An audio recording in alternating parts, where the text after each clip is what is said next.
Bonjour à tous, Edouja Amande avec vous. Ravie de vous retrouver pour une nouvelle vidéo. Aujourd'hui, c'est pour les amateurs de chocolat. Un gâteau au chocolat, tout chocolat, idéal pour un gâteau d'anniversaire par exemple.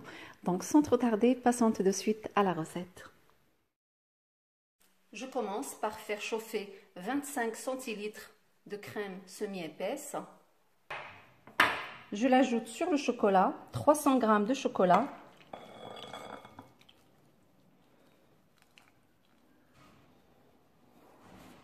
Donc je ne vais pas remuer tout de suite, je vais attendre un peu avant de mélanger.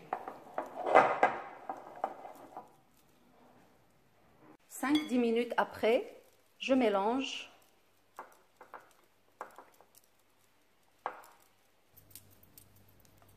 Je mélange bien.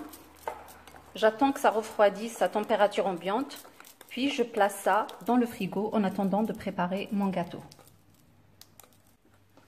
Donc après, je prends un moule de 22 cm, puis un peu d'huile dedans et je vais l'étaler sur le moule à l'intérieur. Je mets aussi sur les côtés. Après, je prends un petit disque de papier cuisson et je le mets à l'intérieur. Voilà. Et je fais de même sur les contours.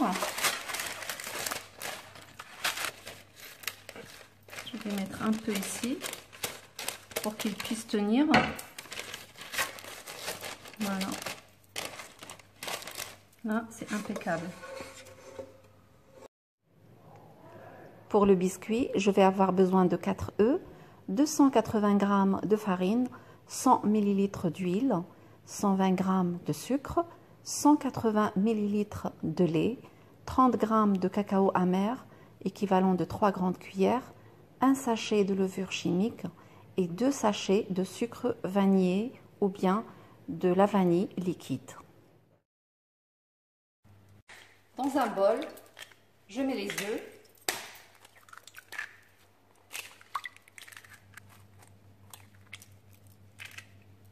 Je mélange avec un batteur électrique. J'ajoute le sucre.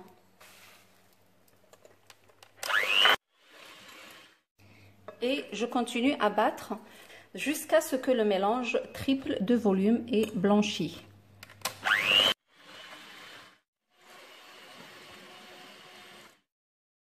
Maintenant, j'ajoute l'huile et je continue à battre. J'ajoute les 2 sachets de sucre vanillé.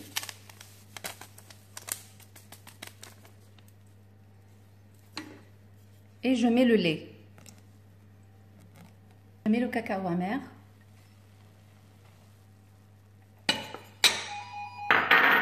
La farine.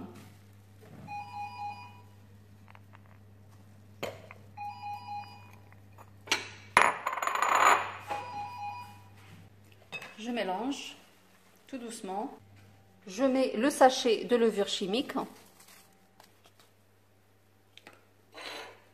Et je mélange délicatement.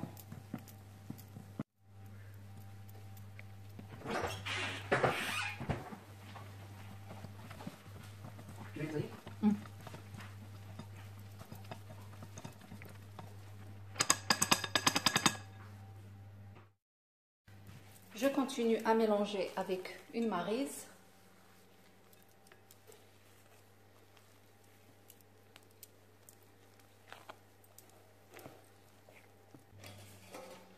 Donc, je prends mon moule et je mets la préparation dedans.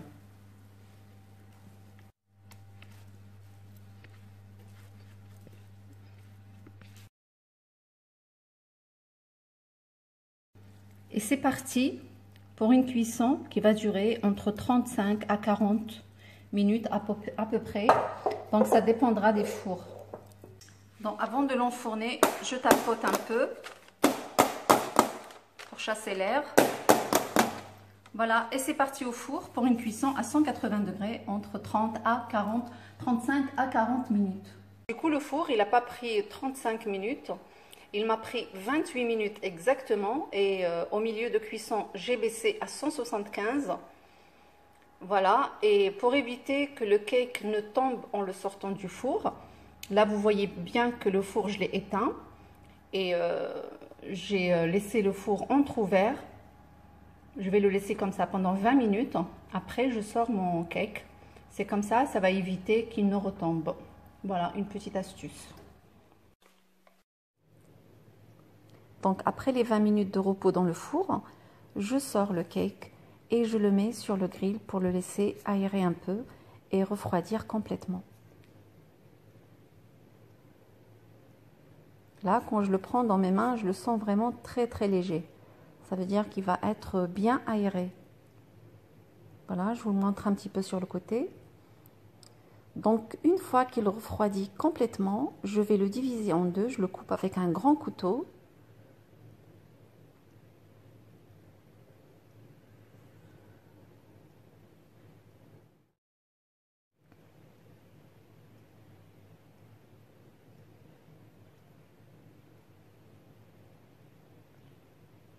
Voilà, après, je vais humidifier l'intérieur avec un peu de lait, comme on peut le faire avec un sirop si on en a.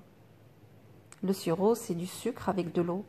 Moi, j'ai préféré le faire avec le lait, comme ça, moins de sucre déjà. Et pour les personnes qui veulent faire le biscuit et diminuer le sucre, j'ai déjà diminué à l'avance. Donc, la quantité que j'ai donnée, il vaut mieux la faire comme ça, il va manquer de sucre. Donc, après, je sors ma ganache du frigo. Donc après, pour la faire un petit peu plus ferme, je vais la battre avec le batteur électrique, hein, comme pour fermenter une chantilly. Après, je la mets dans une poche à douille.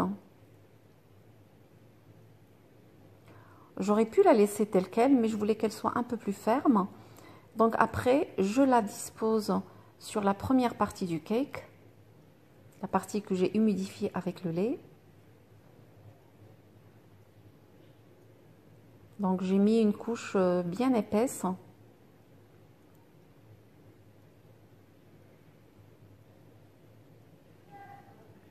Voilà, je vais égaliser un peu la surface. Puis je dépose l'autre partie dessus. Donc après, pour couvrir le chocolat, j'ai utilisé 120 g de carré de chocolat. J'ai ajouté dessus 20 centilitres de crème liquide chaude. Voilà, j'ai attendu un peu. Après, j'ai mélangé le tout. Et je viens disposer tout ça sur mon gâteau pour le couvrir et pour cacher toutes les misères là, du gâteau fissuré à la surface. Voilà, ça couvre bien. Puis j'ai décoré le contour avec quelques copeaux de chocolat. Après, pour la décoration, comme j'ai toujours dit, chacun fait comme il veut et avec ce qu'il a à la maison. Après, c'est parti dans le frigo pendant au moins 2-3 heures pour que le chocolat y tienne bien. Maintenant, je vais couper une petite part pour vous montrer.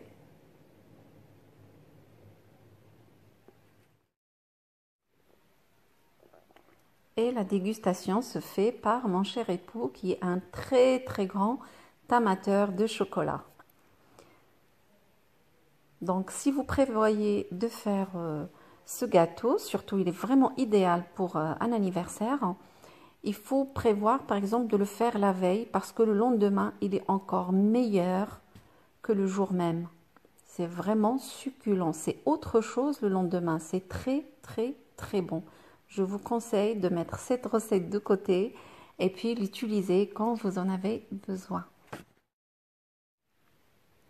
Et on arrive à la fin de la vidéo. Je vais vous demander juste de mettre un pouce bleu parce que c'est souvent oublié et à très très vite pour une nouvelle mise en ligne.